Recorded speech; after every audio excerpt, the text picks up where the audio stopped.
We are breaking down week 2 of the fantasy football season and the NFL season. How about that? Welcome to the show. It is Thursday. We got a live stream for you tonight. Tell you more about that later, but we'll help you set your lineups. And today we knock out 8 AFC home games: Kansas City at Jacksonville, Baltimore at Cincinnati, Indianapolis at Houston, Chargers at Titans, Washington at Denver, Miami at New England, Cleveland at Pittsburgh, and Las Vegas at Buffalo. It's Adam Azer, Heath Cummings, and Jamie Eisenberg here. You guys still have any undefeated teams left? Yes. All right. 14 of them. 14 of them. Wow, that's a good week for you. I extended my IDP undefeated streak. Good for you. I extended my IDP losing streak. Same here. I got, Chris Harris. Chris Harris took it out on me. He said, "You think you're going to plant your flag? I'm going to throw it." Well, it could have been worse than me because I had the first waiver claim. No, I had an okay week, but not a Chris Harris week. Anyway, let's talk about week 2 in the AFC home games. But before, we'll do players we love, which is the entire slate here. I don't know, this week, this is an interesting slate. These 8 games got some really good games, but I don't know. I'm not sure there are a lot of tough decisions. We'll find some. We'll find some. I should underselling the show a little bit. Jamie, who do we love this week? Who's our start of the week? Jared Goff, top 10 quarterback for me. Love Jared Goff at home. Last year, he averaged over 26 fantasy points per game at home, including a whopping 41.2 point game against these Seattle Seahawks in week number 4. And so he likes to be in his own building. And as we saw last week, Seattle's defense allowed over 330 yards passing to the great Matthew Stafford. So I think Jared Goff's going to have some home cooking against this Seahawks defense. I'm really worried about Seattle offensively and defensively with the offensive line concerns and just their defense looking as poorly as it did last week. But I think Jared Goff goes nuts at home in week 2. Heath, who do you love? DeAndre Hopkins. Let's stick with the veterans. I loved his 40% target share in week 1, showing he's still an alpha. And yeah, they said Ryan Tannehill threw it to him too much. That's right. He should only have a 30% target share. We saw Tyreek Hill just put up over 200 yards on this Chargers defense. I don't see any way that the Titans slow down the Chargers enough to where they can go super run heavy. I like Hopkins as a top 10 wide receiver this week. Yeah, you don't know what to make of that first game for the Chargers because they faced Tyreek Hill and he just went nuts. But last year they had a big problem with the big play. They gave up a lot of big pass plays, and in week 1 they gave up more big pass plays than any other team. So that did carry over. So Hopkins and Goff, we love. Who are we avoiding, Heath? This is going to put me on an island, I'm afraid. But I am scared of Breece Hall in week 2 against the Dallas Cowboys. Like, I love the efficiency. I feel like a fool for not drafting him, for saying don't draft him until round 5 or round 6. But I do think in week 2, it's still likely that Dalvin Cook sees slightly more work. And this Cowboys defense, we saw what they did to Daniel Jones and the Giants. Can you imagine what they're going to do to Zach Wilson and the New York Jets? I want to move Garrett Wilson down again, and I've already moved him down about 15 spots from where I had him last week. I would like to stay away from Breece Hall one more week, and then I think he's probably a must-start running back the rest of the season. Okay. How do you feel about that, Jamie? Avoid Breece Hall? I totally agree. Look, it's hard to avoid him, just given what the running back landscape looks like, but he's not a top 24 running back for me. And if you can get away from him, I think that's a smart move. It's a tough matchup. It's really, and I think the nice thing is, look, he did it the majority of his damage clearly with Zach Wilson. So it's not necessarily, the quarterback is going to drag him down, because that wasn't the case against a really good Buffalo defense. But, they're coming off such an emotional high. This just feels like a huge letdown game on the road against a really, really good team. Yeah, he also was great with Zach Wilson last year. So it's not a Zach Wilson thing. It's a workload thing. And I'll get sorry, Jamie. I want to get to the player you're avoiding, but just to piggyback on that, I'm not sure I want to start Javonte Williams. I only have him in one league, but very even split with P. Ryan in week 1, but P. Ryan was the passing downs back. There were almost no third down snaps for Javonte, and he's got Washington this week. So I'm not really, I'd start him over Hall. I think, I don't know. I feel the same way. Heath, I'm not feeling it. I do think that in a Sean Payton offense, not playing on third downs does not mean you're not the passing downs back. He led the team in targets last week. They're going to throw the ball 30% of the time to their running backs. If 15% go to Javonte and 15% go to P. Ryan, they're both going to have more targets than most running backs. So I'm okay with Javonte this week, but I understand. I'm nervous about him too. I think, again, you're looking at a step up in competition from a defensive standpoint. So we'll see how he does. But to me, both those guys, Javonte and Breece Hall, are flexes. Okay. Who do you have ranked higher, Javonte Williams or Jamal Williams? Jamal. Javonte just barely, but they're both starters for me. Okay. Jamie, who are you avoiding? I was also probably not very popular, but Puka Nacua, if you can, pick him up. Obviously, you should have him on your team. I wonder what his roster percentage is right now after 2 days of waivers. Let's guess. I'm going to guess it's 68. It was 69. 64 as of last night prior to waivers. He is up to 84%. Ooh. Wow. So put him on your team. And hard to get away from somebody like him in a 3-receiver league. So I get it. Certainly when you play 3 receivers in a flex and PPR, but we've seen this time and time again. Okay. Now they've seen what you can do. And again, step up in competition. Target's going to be on his back. He should still lead the team in targets. Just will get a healthy amount of opportunities from Matthew Stafford, but I think it's going to be a little bit of a welcome to the NFL moment. I hope not, because I think everybody's excited about him, but just because you added him does not mean you have to start him unless you're absolutely desperate. Okay. And I'm getting to the point where I remember which of his names has the K and which one has the C. Mixing that up a lot. But you guys have him outside the top 24, but inside the top 30 in PPR. So he's a decent start, but not a must-start guy, Puka Nacua. Would you start Zay Flowers over Puka Nacua this week? I would. Yes. Would you start Michael Pittman or Puka? Puka. I would start Puka. You want an interesting Michael Pittman stat? I have one too, but let's see who's more interesting. Heath, Let's hear yours first. You're the host. He had a 39-yard catch in week 1, scored a touchdown on it. That was longer than any catch he had in 2022, the entire season. That's a good one. The Texans, in now their last 18 games, have allowed 6 touchdowns to wide receivers. You know, has 2 of them? Yeah, Pittman. I did, yeah, because he scored in like week 18, right? He scored both games last year. Well, I mean, he got a quarterback upgrade this year, Adam, so I think it makes sense that he had his longest reception. He definitely had a quarterback upgrade. Great throw, I'll tell you that. One of the most air yards we saw from Richardson. Let's talk about tonight's big live stream. Chris Towers and Dave Richard joining me tonight at 7:30 p.m. Eastern. Last week was a big success. We had a big audience. We had a lot of fun. It was great. And won't be as good this week because Heath was on last week and not this week. That's okay. Chris and Dave will fill the void. Or it was Dave and Heath last week. But anyway, join us, youtube.com/fantasyfootball today, 7:30 p.m. Eastern, live until just before kickoff of Eagles-Vikings, which we have some injury news to get to on that in just a moment. Just a moment. But yeah, anyway, come ask your start-sit questions and hang out on Thursday night. Okay, so as previously teased, Kenneth Gainwell is out. James Bradbury and Reed Blankenship, starting defensive backs, are out for the Eagles. Fletcher Cox is questionable. Let's just preview the game again. No, I mean, not exactly, but, what does this change? Let's start, obviously, Jamie, with DeAndre Swift, Rashad Penny, Boston Scott, and what do you think about the Eagles' backfield against the Vikings?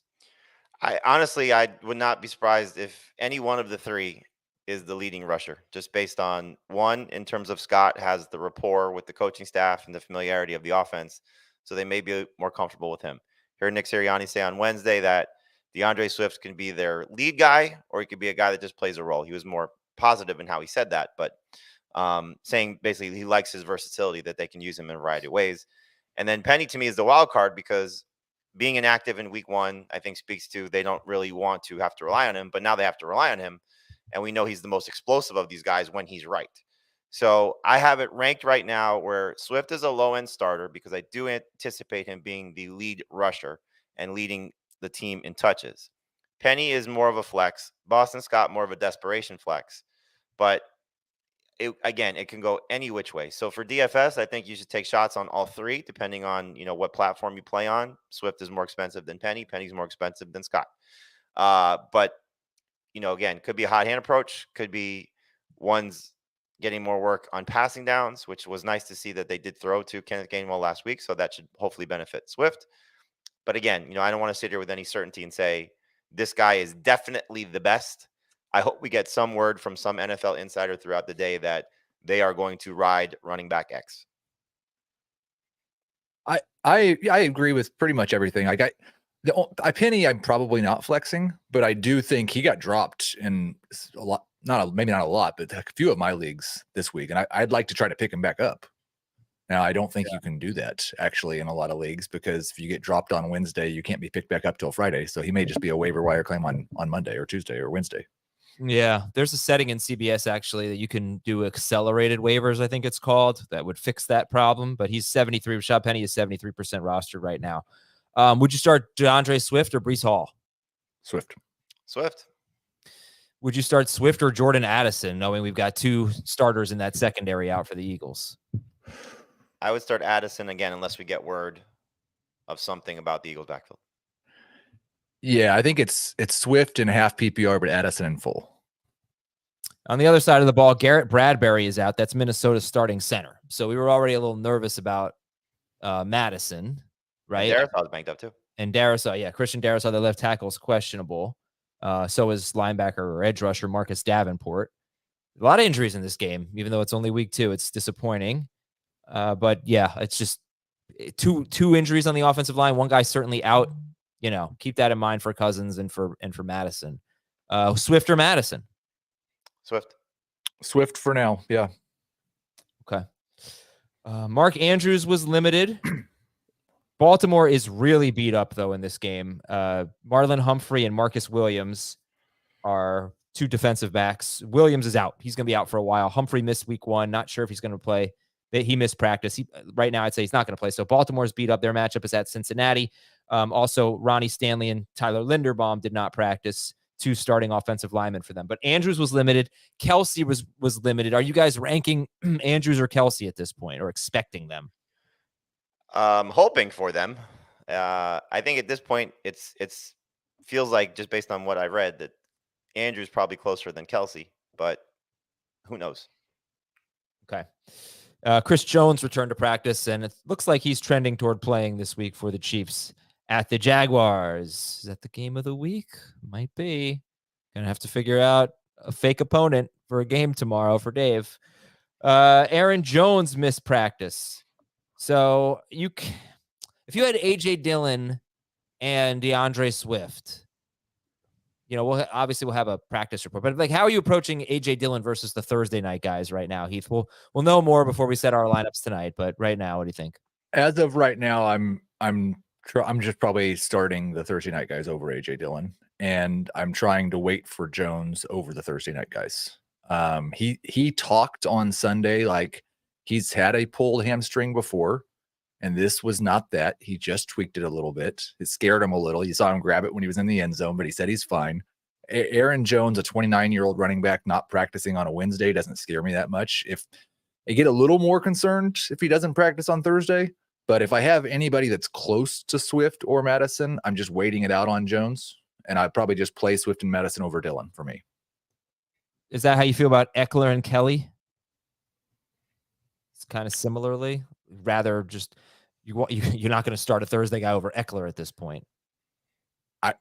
Not unless I just have literally nobody else on the bench. Eckler missed practice with an ankle injury, and that's one we have to keep an eye on as well. If Eckler and Jones were out, would you rank Dillon or Kelly higher? Dillon at Atlanta, Kelly at Tennessee. I would probably rank Dillon higher, because I think that we could see Kelly and maybe some Isaiah Spiller. Okay. Yeah, they'd both be around 20 probably. Raheem Mostert missed practice with a knee injury, but it's considered a veteran rest day. Good news for the Dolphins. Teron Armstead got back to practice. He's limited. He was limited last week too, I think. Was he? He didn't practice at all. Okay. And Mike McDaniel said on Friday, if he can go, he'll go, and then they ruled him out. Okay, so he was limited, so that's good. Jalen Waddle was limited. Devontae Adams and Jacoby Myers missed practice. Myers has the concussion, and and Devontae Adams, I think it's a foot. So a lot of this is veteran rest day, Wednesday practice reports. There's a lot of guys there. Hopefully he gets a limited session in on Thursday.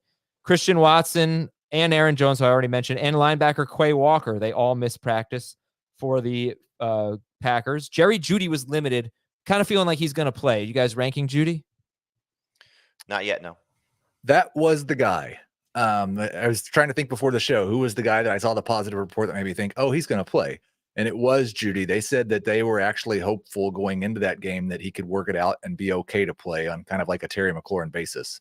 So we're not ranking him yet, but if he gets another limited in today, I'll probably be pushing for that. Brandon Cooks missed practice with a knee injury. Tank Dell, 25% rostered as of yesterday. He's expected to get more playing time this week against the Colts. Giants. Noah Brown's on IR. Oh, okay. Thank you. Noah Brown was their slot guy in week 1. So Tank Dell, keep an eye on that. Giants left tackle Andrew Thomas missed practice. They haven't given a timetable. He may not play this week. Then they have a short week at San Francisco in week 3. Darren Waller, it seems like he's gonna have a lingering hamstring injury, guys. This sucks. And he said it's the same hamstring that put him on IR last season, but it's kind of a different injury.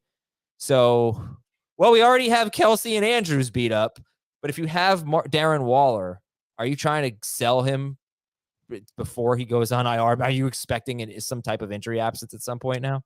So I in a dynasty league, I had an offer presented to me maybe like 2 weeks ago of DeAndre Hopkins and Darren Waller for Quentin Johnson, for a team that's rebuilding and trying to get something for some aging veterans. And I didn't reply to the trade request in time, and it was revoked. And so then after I had a big week 1, I was like, let me try and just push all my chips on the table and get some better pieces. So I offered Quentin Johnston for Darren Waller and DeAndre Hopkins, and I saw this and I quickly revoked the trade because I'm like, what am I getting? Somebody just sit on my bench if this goes bad.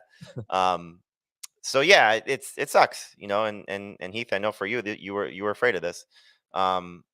You hope he can manage it. The thing that he said, I don't know how much you read into it, Adam, but he said that it's really just taking away his ability to get to his top end speed. That's a problem. It's a big problem. Yeah. I don't know, like what I read yesterday was this is very similar, if not the same, to the issue that Cooper Kupp has. The issue is that Cooper Kupp aggravated the hamstring. It's actually a nerve issue. It's the sciatic nerve that they both have a problem with. And so if he tweaks a hamstring, it's going to be worse for him than it would be otherwise. It's not good at all. Season's over. Not for him, for the Giants. It's done. They're done. Kadarius Toney practiced in full. That's great. Houston wide receiver John Mechie returned to practice. We might see him this week. Chicago wide receiver Chase Claypool is in trouble. Apparently very bad blocking in week 1 and could be inactive this week. So Seattle at tackle, they have put Abraham Lucas, their right tackle, on IR, and left tackle Charles Cross is unlikely to play this week. So Cousins or Geno tonight? Cousins, but I don't love either one. Okay. But Seattle could be getting their first round pick, Devin Witherspoon, cornerback, to play this week. And Jamal Adams is at practice. I don't know if he's going to play. Baker Mayfield said he figured out Minnesota's hand signals that gave away their coverages. You should trade Baker Mayfield for DJ Moore wherever you can right now. Indianapolis offensive lineman Quentin Nelson and Braden Smith this practice. I think Shaver's going to kill me. The greatest thing of all time would be if DJ Moore had a season like he had last year and Baker Mayfield was a top 20 quarterback. Like I would absolutely love it. It's going to happen. Being top 20 is not that tough right now. Houston. So Houston is real. So we're talking about Anthony Richardson today. Houston is not an easy matchup. They gave up the fewest fantasy points to quarterbacks last year. They did an amazing job against Lamar Jackson in week 1. 2 starting safeties did not practice. So we got to keep an eye on that for Houston. A lot of just offensive line and blah, blah, blah. Zach Moss practiced in full. I'll speed this segment up. Yeah, and DJ Chark practice. Okay, we'll take a break. When we come back, we got one question for each game, and then we will get into all the games. We'll be right back on Fantasy Football Today. Saturday, the champs are back on CBS and chasing history. Top dog Georgia has their sights set on an unprecedented three-peat. Will the Gamecocks put a dent in their dynasty? South Carolina, Georgia. Saturday on CBS and streaming on Paramount+. One question for each game. Kansas City at Jacksonville. First of all, is Kansas City finally going to win a game? I'm not sure. It's a tough spot to be in. Yeah, they need Kelsey back. Oh, did see one analyst yesterday that everybody knows made his top 5 teams and didn't put the Chiefs in there. And you win because I'm talking about it. Congratulations. Ridiculous. Kansas City at Jacksonville. How many wide receivers are you starting in this game other than Calvin Ridley? 3 receiver league. Yes. I would start 2 for sure. Christian. Here. So one other than Ridley. Yeah, one other. And I think I expect the Chiefs are going to give Kadarius Toney every opportunity to make up for last week. If you're stuck and you have to start him, I think they're going to give him every chance. Now, I also think that if he plays like he did in week 1, he might not get another chance, but I think they're going to give him every opportunity this week to make up for last week. Yep. He's only 67% rostered, Kadarius Toney, so you should probably stash him if you can. And would you start Jordan Addison tonight or Christian Kirk? Kirk. Yeah, I would too. Baltimore's at Cincinnati. Start Zay Flowers if Mark Andrews returns. I guess a better question would be, how much would Mark Andrews impact your ranking of Zay Flowers? Not so much this week, because I do think that there'll be some limitations for Andrews, but moving forward, we'll see just what happens. But I think Zay Flowers goes from, he's like a borderline top 15 guy for me. There may be somewhere between 20 and 24. Okay. Yeah, I don't think there's any problem really with Zay Flowers and Mark Andrews both being must-start players if they just don't throw to their running backs. And I don't know why you would throw to your running backs now. I mean, so hopefully, like a lot of Flowers targets were those type of targets anyways, the real close to the line of scrimmage stuff. Yeah, 2.4 yard ADOT for Flowers. Actually interesting. He had a decent route depth. He wasn't just doing that short stuff. He's just mostly targeted on the short stuff. Okay, Flowers is the top 24 guy. I think he's like 21st for Heath and 18th for Jamie right now in PPR. Indianapolis is at Houston. I already laid it out. Tough matchup, this Houston Texans team. They were last year. It was mostly because everyone runs on them. I don't know if the Colts are going to do that. But starter sit Anthony Richardson. Start. Probably start. I mean, I don't know who you drafted with him, but like Jamie, you would start Goff over him, right? One spot ahead, yes. Yeah. So it might be definitely starting him over Geno, who was one of the other QB2s. I really struggle with Cousins. I know the narrative, but this Eagles defense is beat up, and I think they're going to throw it 45 times. So I've got Cousins one spot ahead of him right now, but he's a top 12 quarterback. I think the thing that scares me, just not to rehash tonight's game again, but with Bradbury not being there and those guys that they have to block up front, like he's going to struggle with pressure up the middle all day long. Yeah. Okay, next game is Chargers-Titans. Do we get a bounce back from Mike Williams? And I actually have what I think is a pretty disturbing or concerning stat for potentially for Mike Williams. But do we get a bounce back from Mike Williams against the Titans defense that last year stunk against wide receivers and week 1 stunk against wide receivers? Yes. Okay, Mike Williams or Zay Flowers? Flowers, but it's close. Flowers. Here's my potentially concerning, let's keep an eye on it stat for Mike Williams. He lined up in the slot. Remember, Jamie, you kept saying they're going to move him in the slot. He's going to play in the slot more. 43% of the time in week 1. It was 13% in 2022. So I don't know if that's good or not. I don't know if he's going to be good in the slot. So it's just something to keep in mind. I mean, he might not be a good role for him. Doesn't really look like a slot receiver to me, but. Was he a full participant in practice? Oh, I'm not sure. Is he ever? I'm not sure. Because he left week 1 for a short period of time. I'm looking it up now. It was a head injury. They evaluated him for a concussion. I don't believe it was anything that was going to keep him out. So I didn't see him missing any practice. Okay, good. So I know you like Zay Flowers. Would you start Mike Williams or Zay Flowers? I believe you just asked us that.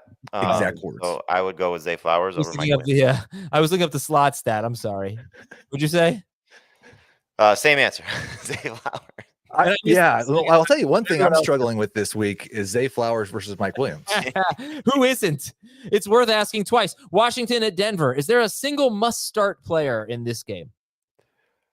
That's a great question. No, there is not. Not a one. There's a lot of interesting guys, though. Yeah. I have a feeling Washington and Denver are going to give me headaches previewing the games. Everybody trying to figure out who's going to be good, which weeks, because they're good defenses and they've got, hopefully Judy emerges as a must start, but they've got split backfields. All right, Miami at New England. Who's a better flex, Kendrick Bourne or Raheem Mostert? And in this same game, Mike Williams or Zay Flowers? I'll go Mostert. Definitely Mostert for me. This is a prove it week for Kendrick Bourne for me. I'm not comfortable using him in a flex.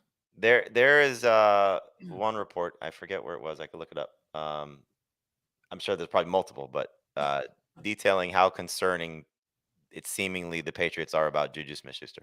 Yeah. And if he's not going to play a full allotment of snaps and Devontae Parker can't go and Tyquan Thornton's still on IR, Kendrick Bourne might be one of the more surprising players. But I'm with you, Heath. He's got to prove it again because we've seen this story from a player like this a lot. This could be your classic fooled you, Adam.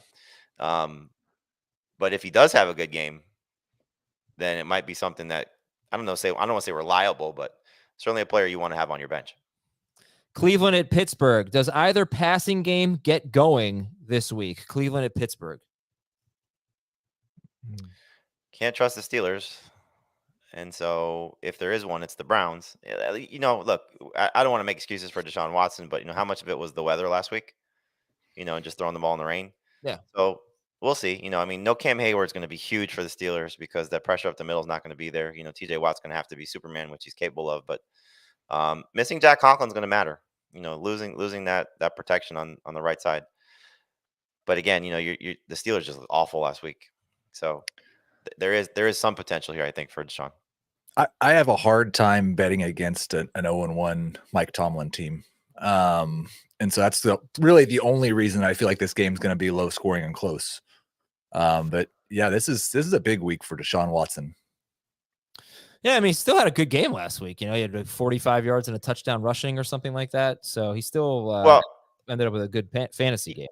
That's the point. Like, he could still be a good fantasy quarterback and be miserable throwing the ball because that's the rescue. He has the rescue. He can turn and run.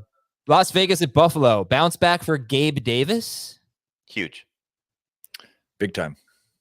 I'll tell you one interesting thing, though, is that Sean Payton, after facing the Raiders last week, and would you employ this strategy against the Broncos? I guess it worked. He said that they were really playing their safeties deep and taking away the deep ball. And that's why Russell Wilson had an extremely low ADOT, and they had no big plays. Their longest pass play was 21 yards, the Broncos against the Raiders. Are they going to do that again against the Bills? Will it matter? We'll find out, but you are expecting a Gabe Davis bounce back. Okay, perfect. Let's go to Kansas City at Jacksonville. Stat of the game. You're going to love this if you have Travis Etienne. He ran 29 routes compared to 4 for Tank Bigsby. Bigsby did not run a route on third down, so that was a positive development for Travis Etienne. Lawrence and Mahomes, we love. You like Lawrence or Tua better this week? Lawrence. Yeah. Okay. Both top 6. ETN, I'm assuming must start. Forget about it. How you feel about Pacheco this week or any other Chiefs running back? I don't mind Pacheco. I actually would start him over Breece Hall, which is crazy to say, but the fact that he ran more routes than Jerick McKinnon and might be involved in the passing game is a very encouraging sign. And I think the Jacksonville run defense, while they looked good last week, they look good against, the likes of who they were playing, Deion Jackson and banged up Evan Hall and Jake Funk. Go ahead, Adam, do your dance. Jake. It could be Cops or it could be Funk. You said Funk, right? Did. Yeah, so I don't mind Pacheco this week because I think that's one wrinkle that the Chiefs will be a little bit creative with. I'm sorry. I wish I had a cough button, everybody. I am getting a little sick. I'm sorry you have to deal with it. Pacheco or Swift? Swift, if he's the guy. There is a mute button on StreamYard if you wanted to just use that for a cough button. Little Definitely Swift.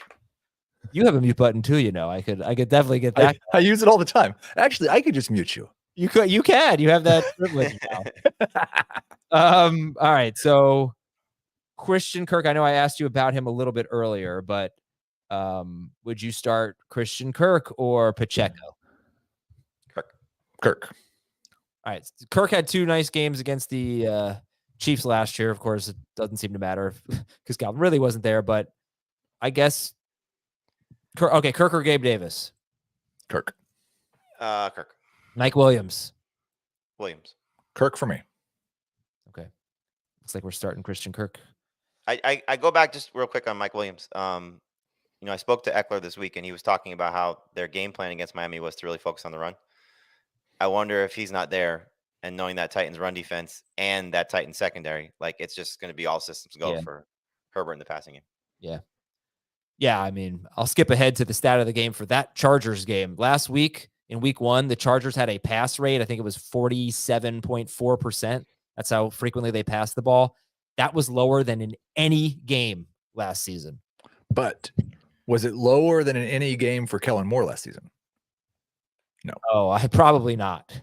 But I mean, we were expecting so much passing. That was extremely low pass rate for them.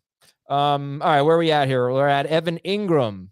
Any waiver wire tight ends you'd be starting over Evan Ingram this week against the Chiefs?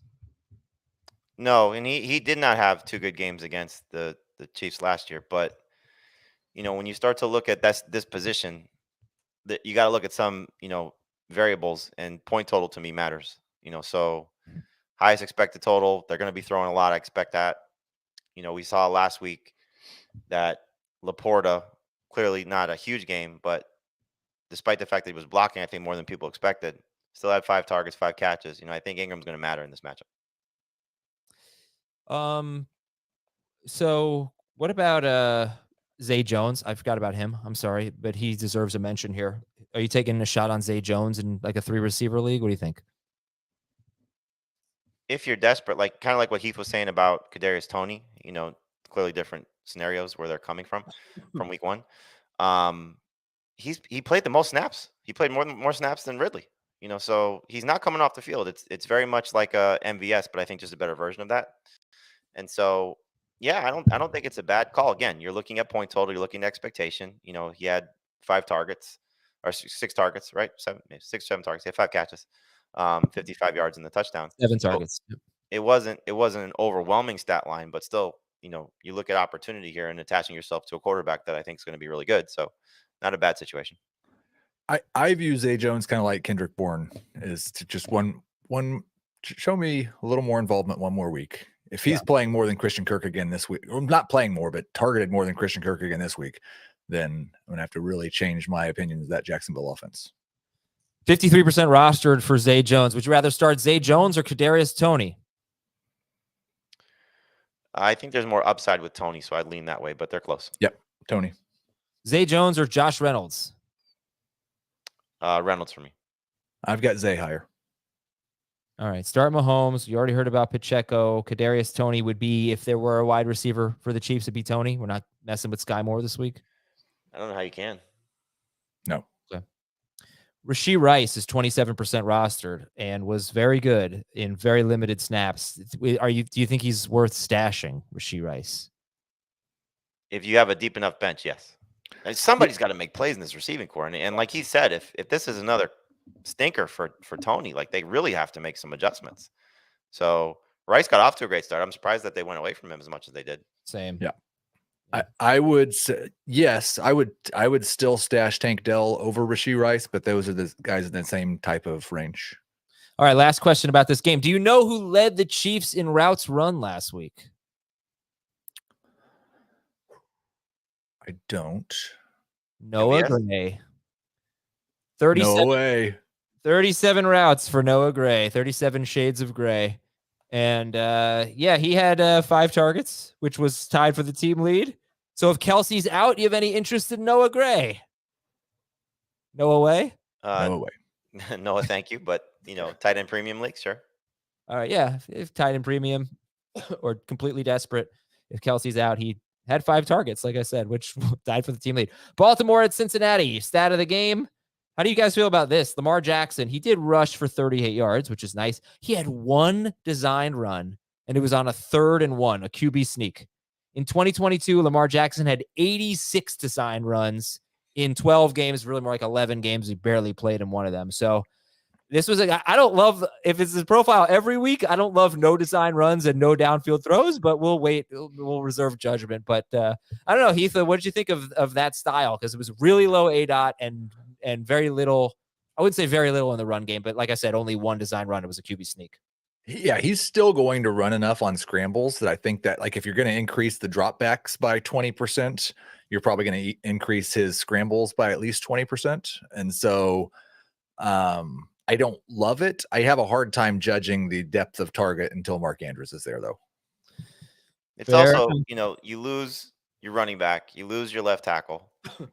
That was maybe what Buffalo should have done. Just go get your win and go home, as opposed to trying taking chances and be cute.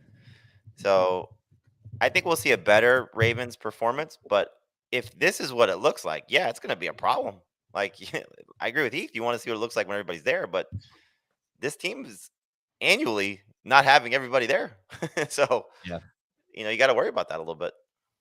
Well, 2 offensive linemen banged up for the Ravens, as mentioned. So, and obviously the Bengals were a total mess last week as well. So how do you feel about the quarterbacks in this game? Are they must starts? You feel good about Burrow and Jackson?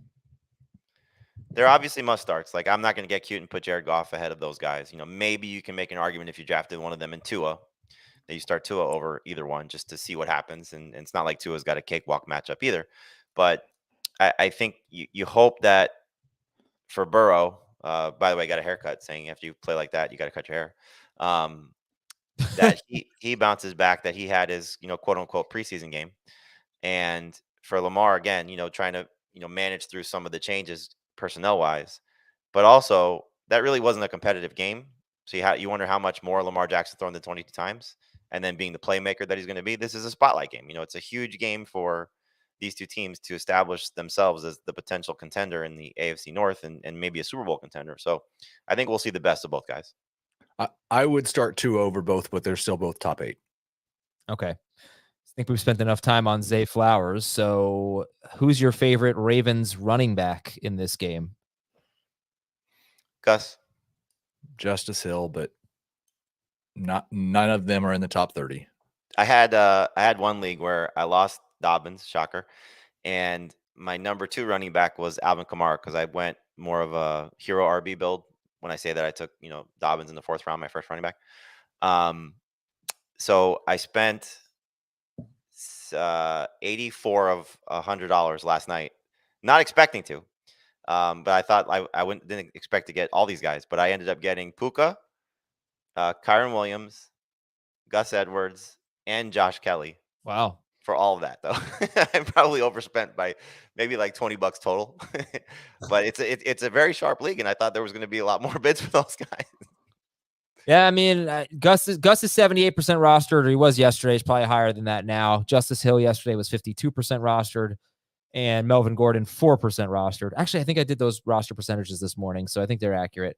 But Gus 78%, Justice Hill 52%, Gordon 4%.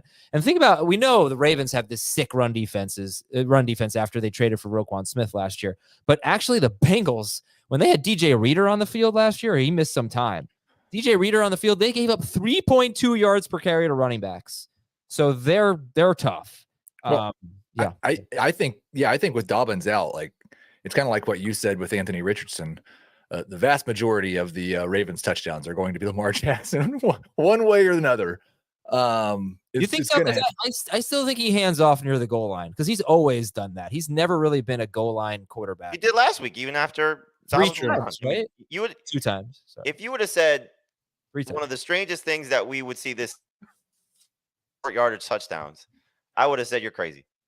Justice Hill, yeah. Yeah. Like with all the guys, taking into account obviously that Dobbins got hurt, but I mean, Edwards is a monster back there. Like, yeah. I do have a little bit of fear that we get like 15 Melvin Gordon touches. Yes. Yeah. Sideshow Bob and the Rake, everybody.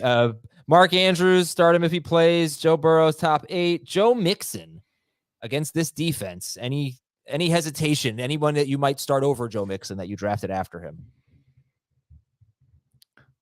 No.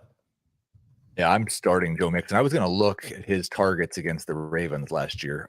I would assume that they're going to, because that was the thing about Joe Burrow yesterday or last week against Cleveland, is he didn't dump it off as much. And I wonder if they get back to that this week against Baltimore. Well, he's not the third down back. So, there was Travion Williams mostly last week. He wasn't last year either. He wasn't last year. But I was going to say is they threw so much their running backs on first and second down. It's a little scary if they don't do that, if they start throwing the ball downfield more. But he had 8 catches in 2 games against the Ravens last year. I'll tell you one guy. Woes should matter this week, though. Would you start Jahmyr Gibbs over Mixon? I have it ranked that way, but you said would you start somebody that you drafted after him? I mean, they were like back to back for me, so I wouldn't consider that the same thing. So for me, yes, I would start Gibbs over him in PPR.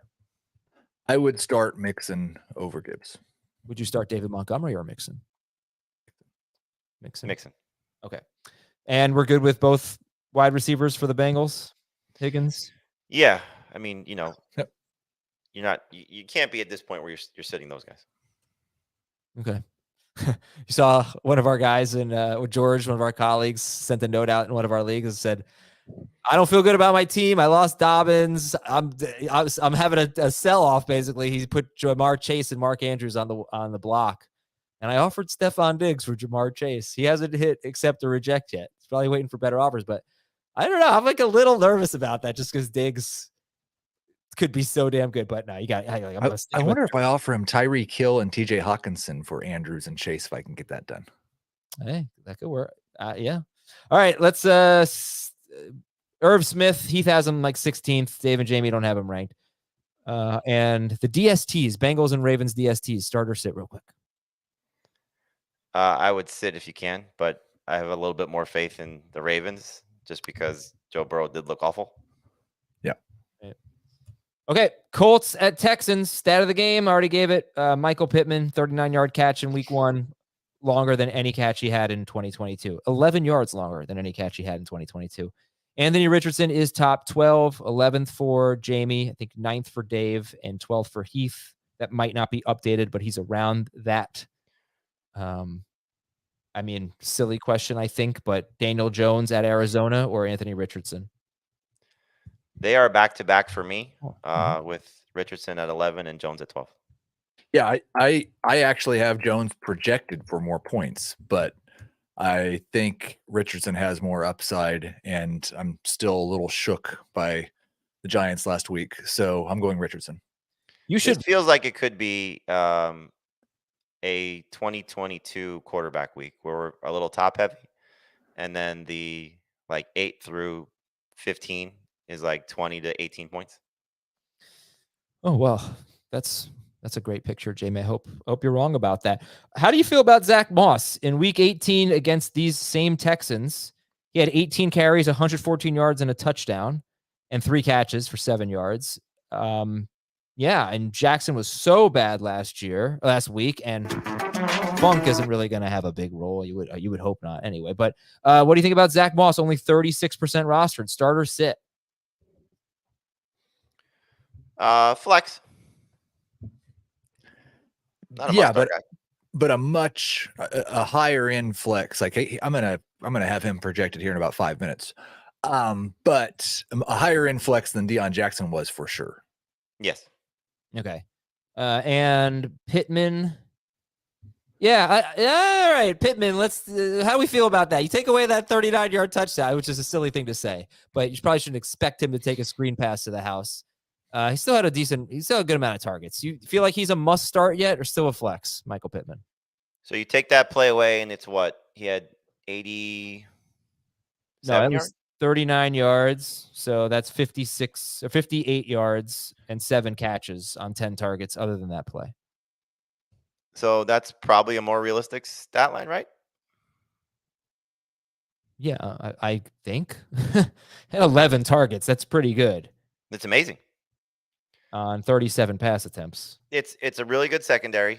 You know, they did allow a big game to Zay Flowers last week. You know, how much of that was we want to see it first. You know, again, same thing with like Puka Nacua. You know, sometimes these new players, rookies, etc. They tend to flash, and then there's tape, and they get taken away a little bit.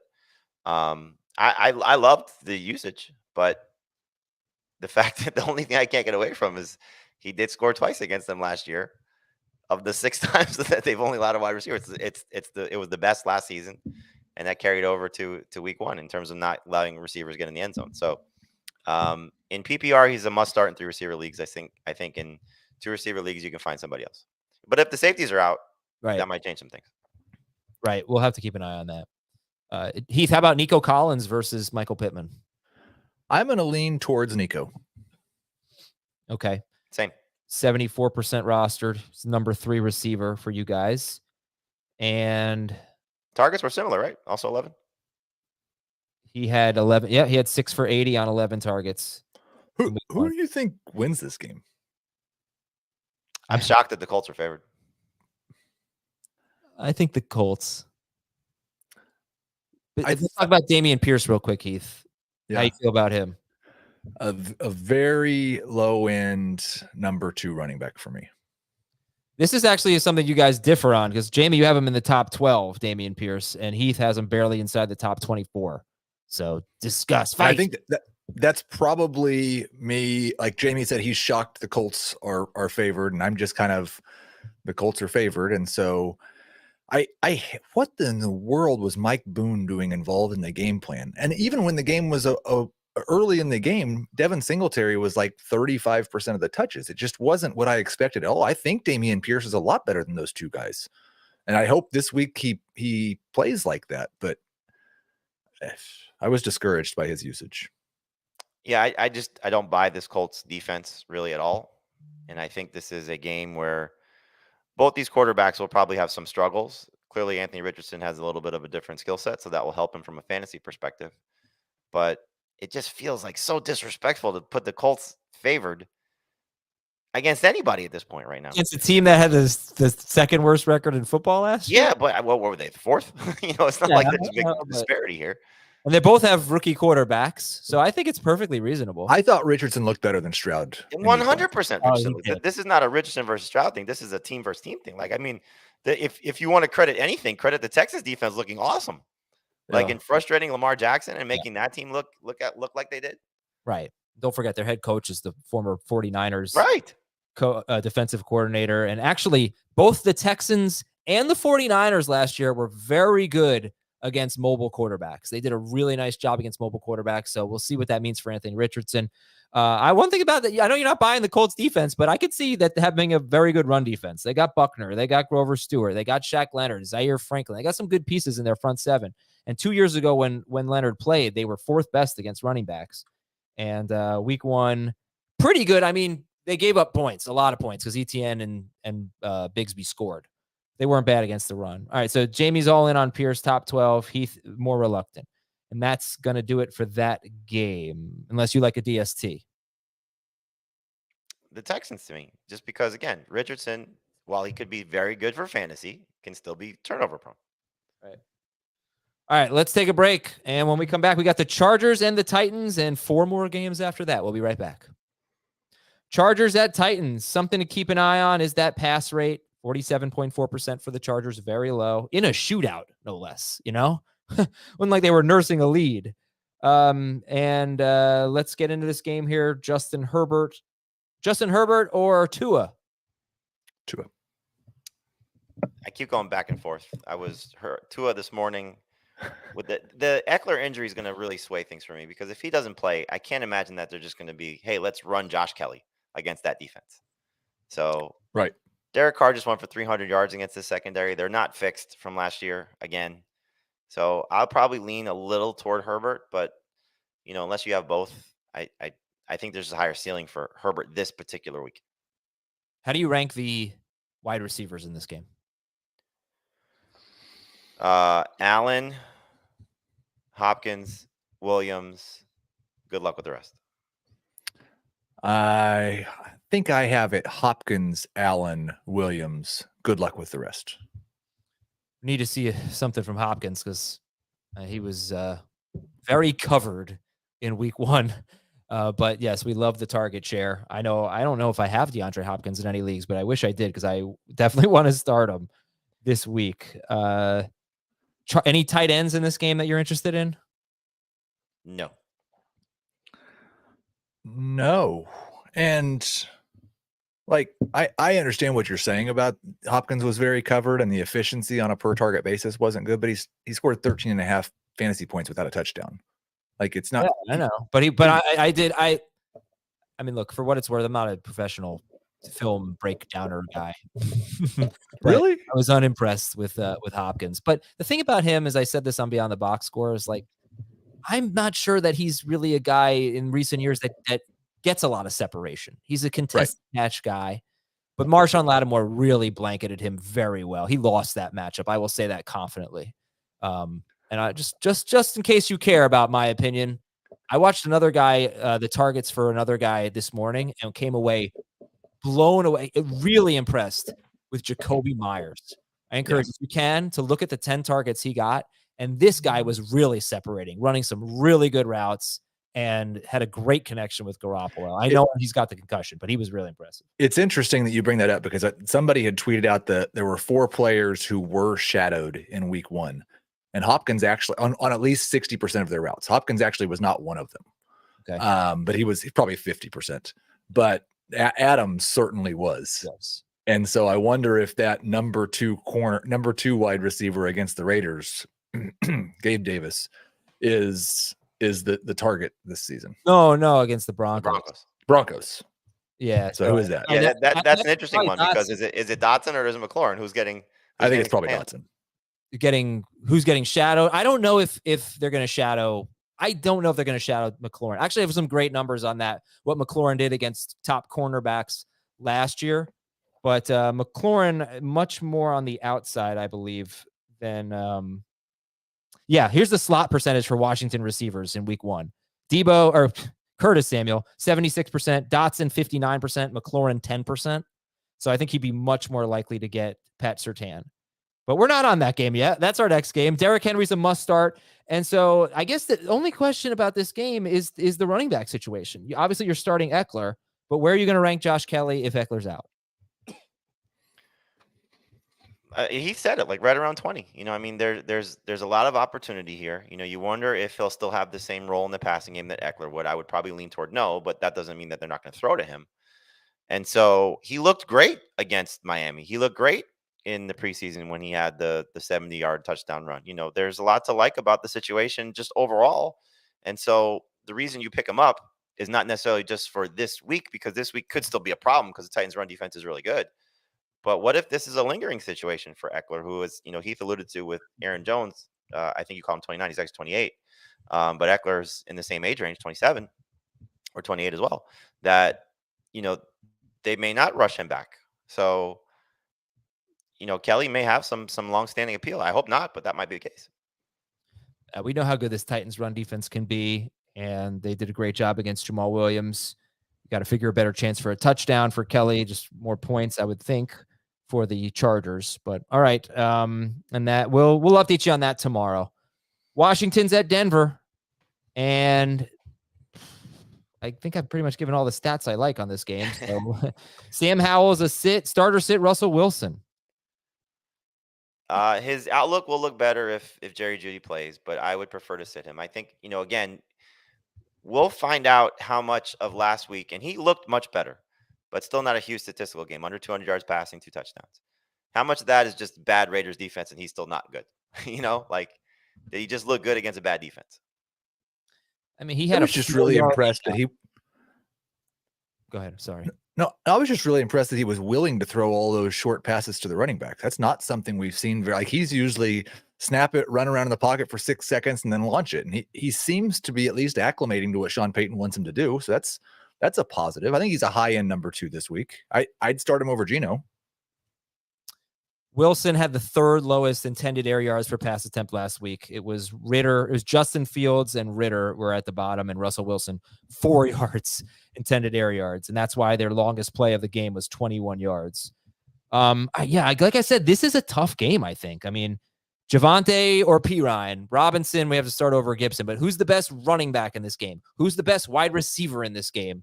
McLaurin, by the way, when he faced the Eagles, the Cowboys, the Browns, I had him personally with 8 matchups last year against teams that have a highly regarded cornerback.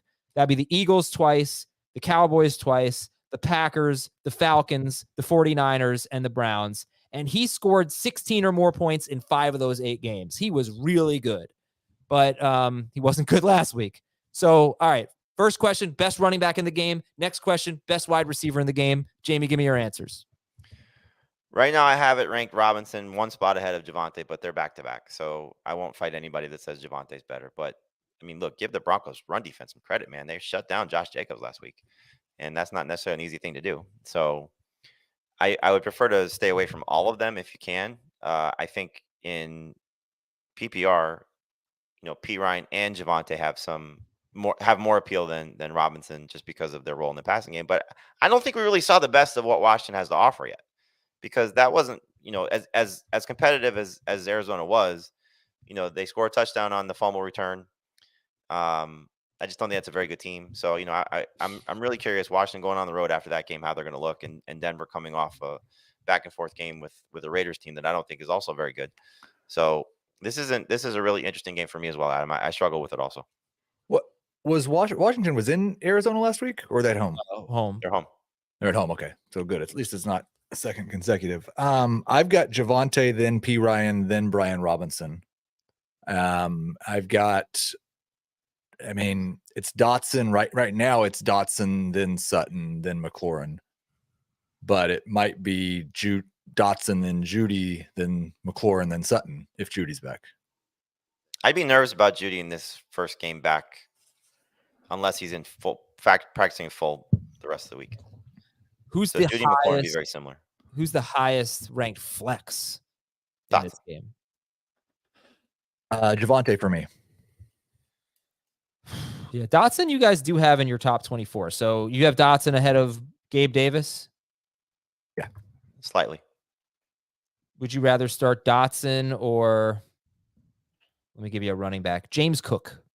Cook. Oh, yeah. So does that mean you like James Cook better than the running backs in this game? I do. Yes. All right. As we said, we don't think we have a must-start guy. I know from in my Judy leagues, I think there are 3 receiver leagues. I would start him without hesitation in a 3 receiver league. Because he was close to playing last week, and I just am a big Judy guy. But do you think he'd be in your top 36? Do you think he'd be in your top 36 if he plays? Yes, but like barely. Yeah. And I would honestly, I would probably still start him over Sutton at this point if he plays. Yeah. Okay. Interest in the tight ends? Logan Thomas actually had 8 targets. He led the team in targets. Adam Troutman didn't have such a bad game. I didn't put him in the notes for some reason. That was disrespectful. He had 5 catches. Yeah, it's these are like the Kendrick Bourne and who else did you say? Zay Jones of tight ends. Let's see it again. Thomas, we said had a chance last week, just based on the matchup because the Cardinals are so bad, and he, was featured. I think if Logan Thomas is continuing to get those type of opportunities and Curtis Samuel is getting those type of opportunities, Jahan Dotson and Terry McLaurin are going to be in trouble because I don't know if Sam Howell's going to throw the ball that much. Yeah, and I'll take it another step. I think if Logan Thomas and Curtis Samuel are getting that many opportunities, then Eric Bieniemy and Sam Howell are in trouble probably. Yeah, you throw Ron Rivera in there. One thing to keep an eye on, this was pretty shocking. The Broncos had the lowest pressure rate in the NFL in week 1. They faced the Raiders. They did not record a sack. So we'll see if that continues. I mean, I wouldn't expect it necessarily, but if that continues, that's very troubling and could be a good matchup for quarterbacks. Garoppolo played pretty well against them, even with Devontae Adams more or less being taken out. All right, which DST do you prefer? Broncos. The Commanders. Are these top 12 DSTs for you? Commanders are, yes. Okay. I think I have the Broncos. Yeah, almost both of them. Let's just say both of them. Cool. Miami's at New England. What are the tough calls for you guys in this game?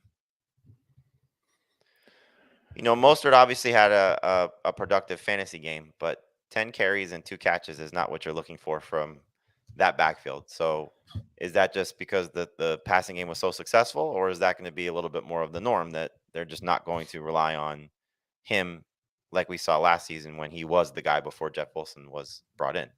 So is Devon Achane playing too? Is he still a healthy scratch?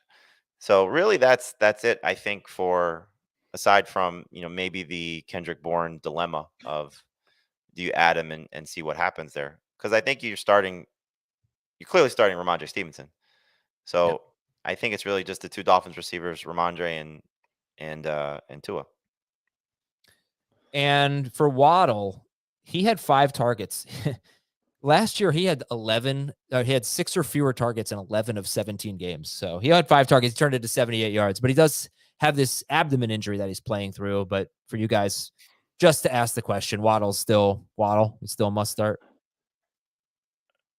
Yes, I would view Waddle and Higgins very similarly. Like, don't worry about what happened in week 1. Yeah, a little lower than where I had him ranked for draft, but still top 20.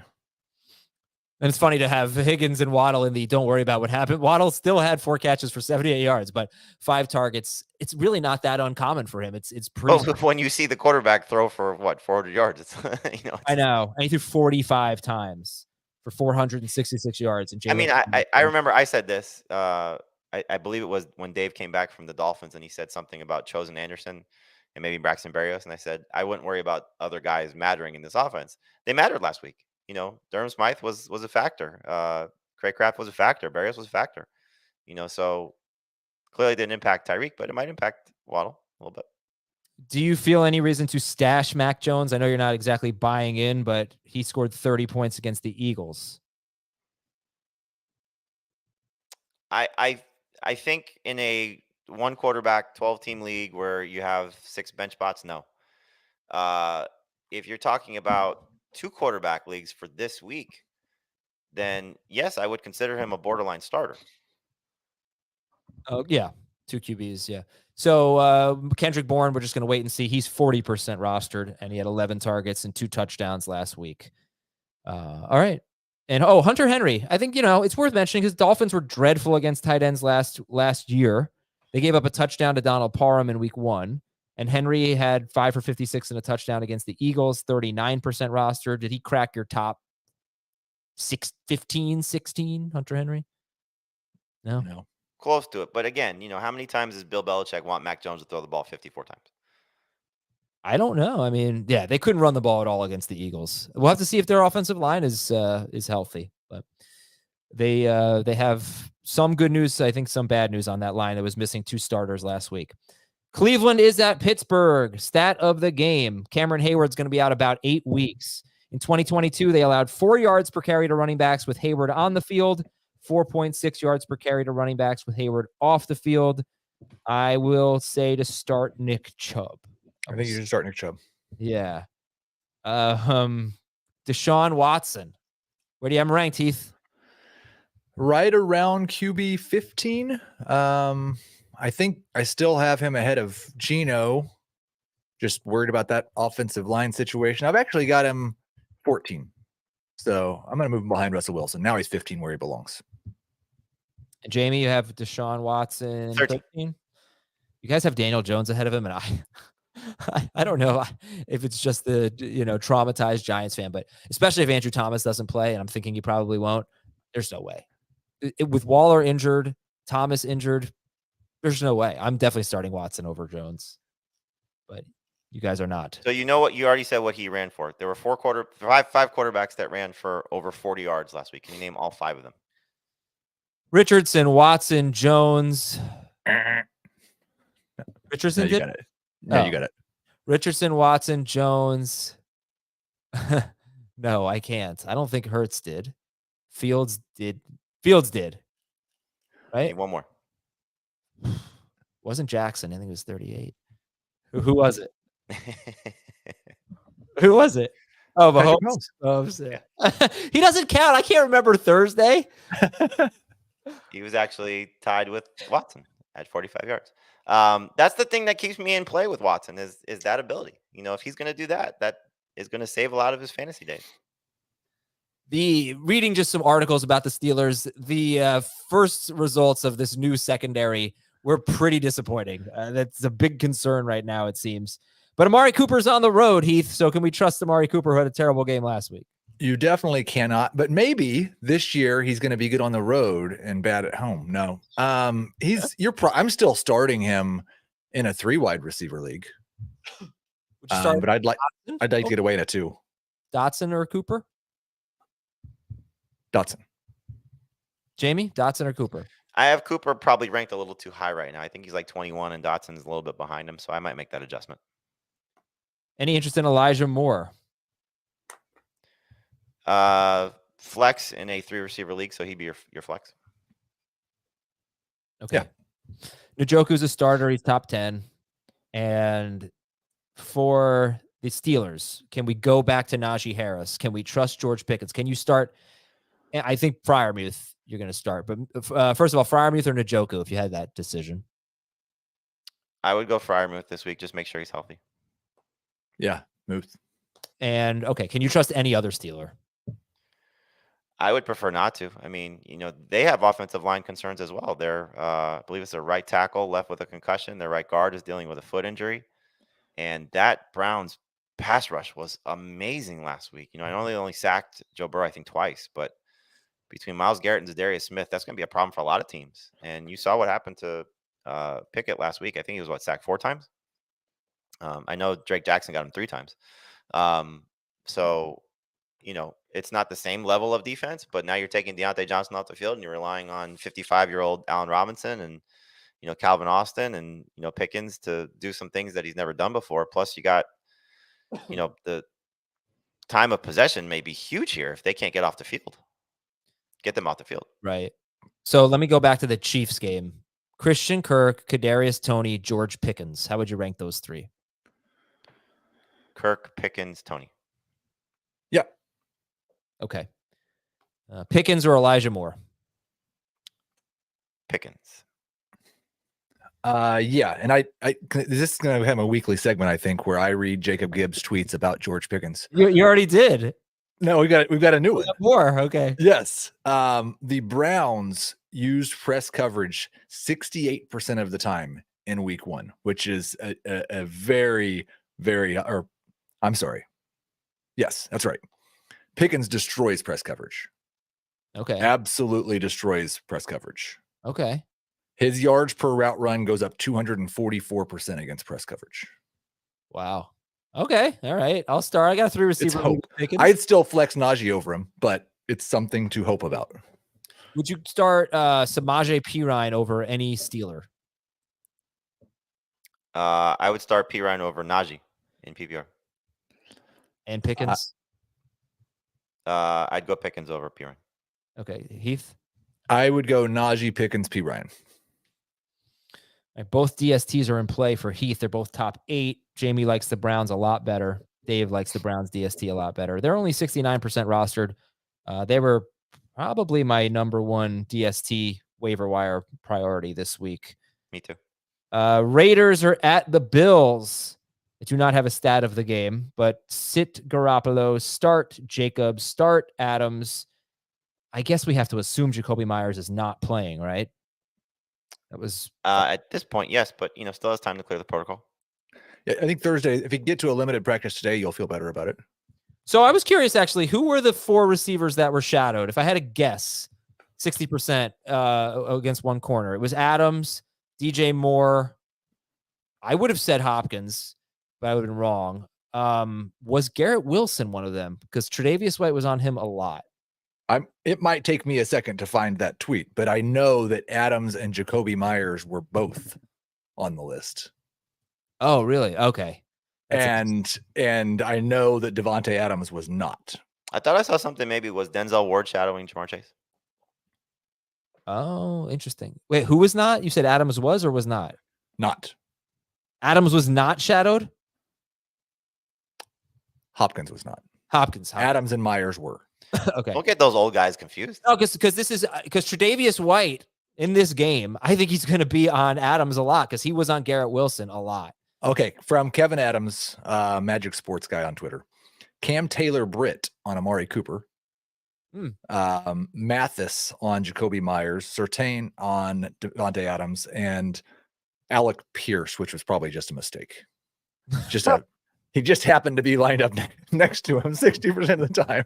And the thing about Jacoby Myers is he was shadowed because Surtain was shadowing Adams. Right. So the other corner was taking Myers. But okay, so yeah, anyway, I'm just wondering if Devontae Adams sees a lot of Tre'Davious White, and that if Myers does play, that would open up, good things for him, but that he is in the concussion protocol. So as you alluded to, there's going to be a different pass rush on Jimmy Garoppolo this week. Their pass rush was impressive, and it wasn't last year without Von Miller, so that was good for the Bills. Now, Cook, you guys have a different opinion on here. It looks like Jamie has him about 20th, and Heath has him in the top 15. So James Cook we're talking about here. So Heath, why the more optimism, I guess, on James Cook? Because of the usage. I love the 15% target share. I love the fact that he had over half of their rush attempts, even counting Josh Allen's rush attempts. If it's true that the Raiders are playing this super too deep safety look, then there's going to be more checkdowns to James Cook or more Josh Allen interceptions. And so I think it's a really good setup for him to see a lot of targets and get into the end zone. Yeah, Jamie, you have 9.5 point favorites. That matters. Yep. Yeah. Okay, so you have most starters a little bit lower. You have guys like James Conner and Rashad White ahead of James Cook. And Buffalo wide receivers, we already talked about Gabe Davis. He's top 30. We're expecting a bounce back this week. Start Stephon Diggs and Dalton Kincaid. How do you guys feel about Kincaid, who actually ran fewer routes than Dawson Knox? Fewer route. Dawson Knox ran 39 and Kincaid ran 38, but Kincaid was not in line nearly as much as Knox was. But anyway, starter sit Dalton Kincaid in game 2. They are committed to their 12 personnel. So we're going to see a lot of those guys on the field at the same time. I think both played over 80% of the snaps, if I'm not mistaken. So you're looking at opportunities here. And first home game, I really do think like this is Josh Allen. I hope, big middle fingers to everybody that's saying he stinks and comes out and lights up what I think is a bad defense at home, after that frustrating loss where he had 4 turnovers and was just miserable. So I think all guys for the Bills are in play to varying degrees. You're starting Stephon Diggs. You're starting James Cook. You're probably starting you should be starting Gabe Davis in 3 receiver leagues. I don't know if he's a must-start guy in 2 receiver leagues. I'm very confident, but I understand the situation. And then Kincaid is more of, okay, who do I have at tight end that I might favor? So if you want to pick up Jake Ferguson, I get it. You want to go with Tyler Higbee over him, I get it. Guys that you might have, picked up off waivers along the way. I'm trying to think of anybody else in that range. I like Sam Laporta a little bit better just because I think the matchup's a little bit more favorable for him, and I liked his usage last week. Komet's a great one. I would start Komet over him too, but he's right there on the cusp of a starter. Like I have him in one league where I picked up Isaiah Likely like a dummy, and I dropped him for Puka in a 10-team league. So I had Kincaid, so I'm going to roll Kincaid because I don't want to pick up 2 tight ends. Bills or Jets defense? We have a question. Bills. Okay. All right. That's it. We'll see you tonight, 7:30 p.m. Eastern, youtube.com/fantasyfootball today. And tomorrow we'll recap Thursday night football and get to the 7 remaining NFC home games. For Heath and Jamie and Thomas, I'm Adam. Have a great day, everybody. Talk to you tonight.